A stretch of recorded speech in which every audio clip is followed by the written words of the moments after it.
Hi friends எல்லாத்துக்கும் வணக்கம். இன்றைக்கி வந்துட்டு ஒரு ட்ரிப் தான் நம்ம வந்து போகிறோம். ஆக்சுவலாக இதுக்கு முன்னாடியே நிறைய வீடியோஸ் எடுக்கணும்னு நினச்சேன். பட் வந்துட்டு எனக்கு ஒர்க் ரொம்ப ஹெவியாக இருந்துச்சு. அதுக்கு 2 டேஸ் முன்னாடி தான் நான் பெங்களூர் போயிட்டு வந்தேன். அதனால் சலூனில் ஒர்க்குன்னு இருந்ததுனால என்னால் பெருசாக அதெல்லாம் கவர் பண்ண முடியல.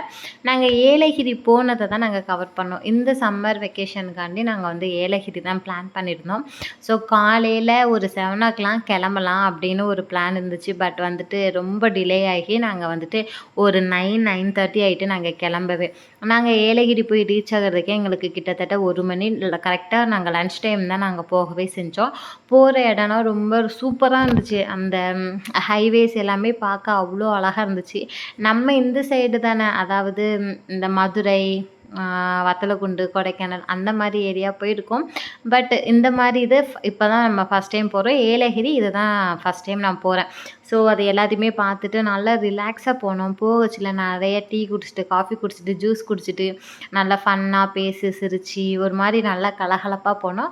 கிட்டத்தட்ட ஒரு 1 மணி போல் நாங்கள் ஹில்ஸ் வந்து ஏற ஸ்டார்ட் பண்ணிட்டோம். இந்த கொல்லிமலை, கொடைக்கானல், ஊட்டி அளவுக்கு பெரிய ஹில் ஸ்டேஷன் ஏலகிரி இல்லை. அதுவும் இல்லாமல் ரொம்ப இந்த பெண்டுமே இல்லை.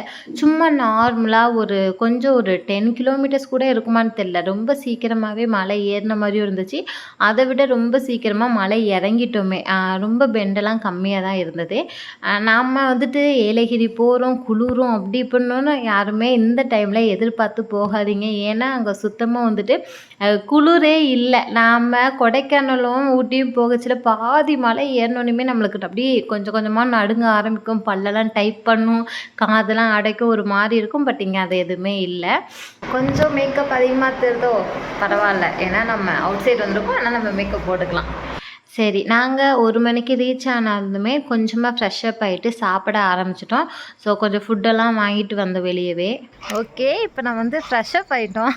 எங்கே போகிறோம்? ஊர் சுத்த போகிறோம். இப்போ ஆக்சுவலாக இப்போ வந்துட்டு எங்கே போகிறோன்னா, எங்கே போகிறோம், இந்த பேலஸ் இருக்குல்ல, இந்த ஆர்ஆர் தங்க மாளிகை, அந்த இதுக்கு போகலாம் பார்க்கலாம் அப்படி சொல்லிட்டு ரெடியாக இருக்கோம்.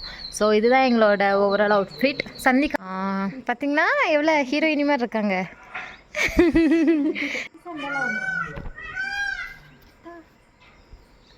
ஸோ இது வெறும் மீஷோவில் 200 rupeesக்கு வாங்கினது. அவ்வளோதான். இதுதான் நம்மளோட அவுட்ஃபிட். நானும் சந்தியும் நல்லா ஃப்ரெஷ்அப் ஆகி ரெடி ஆகிட்டு, சரி நம்ம வந்துட்டு கொஞ்சமாக ஃபோட்டோஸ் எடுக்கலாம் அப்படின்னு சொல்லிட்டு மேக்கப்லாம் பண்ணிவிட்டு சாப்பிட்டுட்டு மறுபடியும் மேக்கப் பண்ணிவிட்டு நாங்கள் வந்து ஃபோட்டோஸ் எடுக்க ரெடி ஆகிட்டு இருந்தோம். அவள் வந்துட்டு செடியை பிடிச்சி கேஷுவலாக பாரு அப்படின்னா நான் செடியை பிடிச்சி புழு இருக்கான்னு ஆராய்ச்சி பண்ணிட்டு இருந்தேன். ஏன்னா இந்த செடி கொடி பக்கத்துலாம் இருக்கவே எனக்கு ரொம்ப பயம். ஏன்னா புழு இருக்கும், குட்டி குட்டியாக நம்மளுக்கு தெரியாமையே இருக்கும். கொஞ்சம் நேரம் பார்த்தா அது நம்ம ட்ரெஸ்ஸில் இருக்கும், அந்த மாதிரி தான் ஆகுமே. அதனால நான் பெருசாக அந்த செடி மரங்கிட்டலாம் நின்று அதிகமாக ஃபோட்டோஸ் வந்து நான் எடுக்க மாட்டேன்னா. ஆனால் அவள் நின்றுட்டு என்னை ஒரு பக்கம் அங்கிட்டு இங்கிட்டுன்னு பாடாப்படுத்தி வீடியோஸ் எடுத்துகிட்டு இருந்தா. ஃபோட்டோ நல்லா வந்ததான்னு கேட்டால் ஓகே, ஏன்னா அதுக்கு நம்ம நல்லா இருக்கணும்ல நம்ம ஃபேஸ், அப்போ தானே அதுவும் நல்லா வரும். அதுக்கப்புறம் நாங்கள் கிளம்பிட்டு சரி அந்த ஏஆர் தங்கக்கோட்டை போகலாம், அதுதான் ஏலகிரியில் ரொம்ப ஃபேமஸ் அப்படின்னு சொல்லியிருந்தாங்க.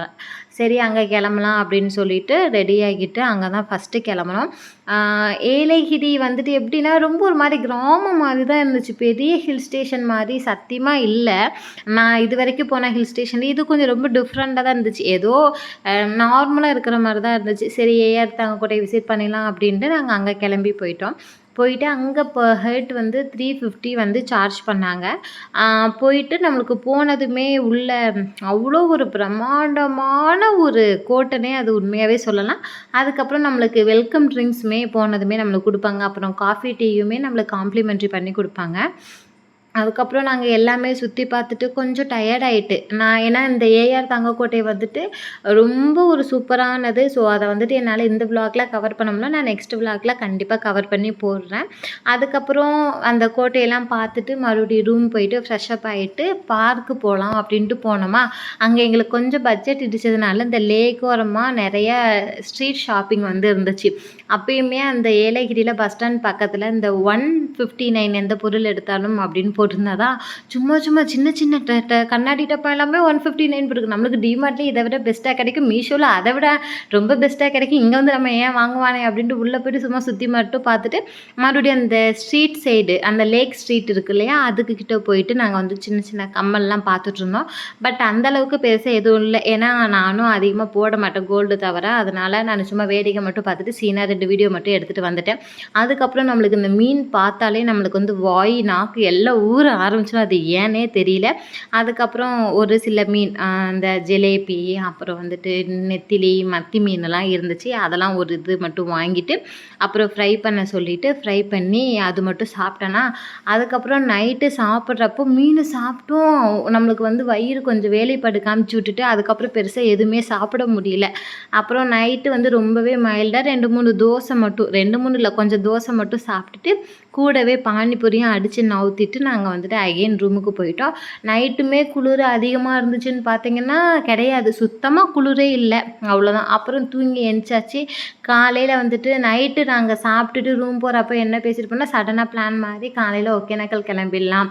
ஆக்சுவலாக 2 நாளுமே ஏலகிரியில் தான் ஸ்பெண்ட் பண்ணுற மாதிரி ஒரு பிளான் இருந்துச்சு. பட் அந்த அளவுக்கு எங்களுக்கு பெருசாக சுற்றி பார்க்க எதுவுமே இல்லாதனால நெக்ஸ்ட் டே நாங்கள் ஃப்ரெஷ்அப் ஆகிட்டு ஒகேனக்கல் போகலாம் அப்படின்ட்டு கிளம்ப ஆரம்பிச்சிட்டோம். ரூம்லேருந்து வந்தது ஒரு சின்ன ஹோட்டலில் போய் சாப்பிட்டுட்டு அந்த போட் ஹவுஸ் கிட்ட போயிருந்தோம். பட் அது ஓப்பன் ஆகலை, அதனால் நாங்கள் வந்து அங்கே பெருசாக சுற்றி பார்க்கல. அங்கேருந்து சீக்கிரமாக கிளம்பிட்டு போகிற ரூட்டில் வந்துட்டு நாங்கள் ஒரு கரும் ஜூஸும் ஒரு நடுவில் ஒரு காஃபி பிரேக் மட்டும் எடுத்துகிட்டு நாங்கள் ஒகேனக்கல் போயிட்டோம். ஸோ ஒகேனக்கல் போன வீடியோவும் நான் அடுத்த விலாகில் வந்து நான் ஷேர் பண்ணுறேன்.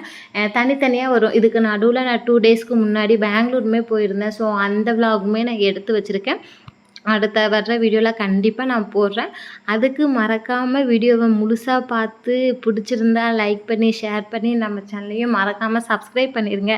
ஏதாவது குறைநிறை இருந்தது அப்படின்னா மறக்காமல் கமெண்டில் சொல்லுங்கள், அப்போ தான் நமக்குமே தெரியும். நானுமே நல்லா இன்ட்ரெஸ்டிங்காக வீடியோஸ் வந்து போடுவேன். விலாக் போட்டே ரொம்ப நாள் ஆச்சு, 3 மாதத்துக்கு அப்புறம் இப்போ தான் போடுறேன். ஸோ இந்த விலாக் பிடிச்சிருந்தது அப்படின்னா மறக்காமல் கமெண்ட் பண்ணுங்கள், அப்போ தான் எனக்கு கொஞ்சம் மோட்டிவாக இருக்கும். அதுக்கப்புறம் நம்ம நெக்ஸ்ட் விலாகில் பார்க்கலாம். நான் ஒகேனக்கல் பாதி போனது இதில் கவர் பண்ணியிருப்பேன். ஸோ அடுத்த வர்ற இதில் வந்துட்டு நீங்கள் ஒகேனக்கல் விலாக்ஸ் பார்க்கலாம். அந்த ஏஆர் தங்கக்கோட்டை வந்து எப்படி இருந்துச்சுன்னு அதை ஃபுல்லாகவே நான் கவர் பண்ணி எடுத்திருக்கேன். ஸோ அதையும் நீங்கள் பார்க்கலாம். அதுக்கப்புறம் வந்துட்டு அந்த பெங்களூர் விலாகுமே இருக்கும். ஸோ ஒன் வீக் கேப்பில் வந்துட்டு என்னால் எவ்வளோ சீக்கிரம் அப்லோட் பண்ண முடியுமோ அவ்வளோ சீக்கிரம் அப்லோட் பண்ணுறேன். ஏன்னா இப்போ எனக்கு ஒர்க்குமே ரொம்ப ஹெட்டேக்காக போய்கிட்டு இருக்கு, நடுவில் டைமே இல்லை எடிட் பண்ணி வாய்ஸ் ஓவர் கொடுத்து போடுற அளவுக்கு. ஸோ எவ்வளோ சீக்கிரம் என்னால் பண்ண முடியுமோ நான் அவ்வளோ சீக்கிரம் உங்களுக்கு வந்து பண்ணுறேன். நீங்கள் வந்து வீடியோ பிடிச்சிருந்தா சப்ஸ்கிரைப் பண்ணிவிட்டு சேனலை வந்துட்டு ஷேர் பண்ணி விடுங்க. ஸோ அதுவே எனக்கு ஒரு பெரிய கிஃப்டாக இருக்கும். ஸோ இந்த வீடியோ பிடிச்சிருந்தது அப்படின்னா மறக்காமல் ஃபுல்லாக பாருங்கள். தேங்க்யூ.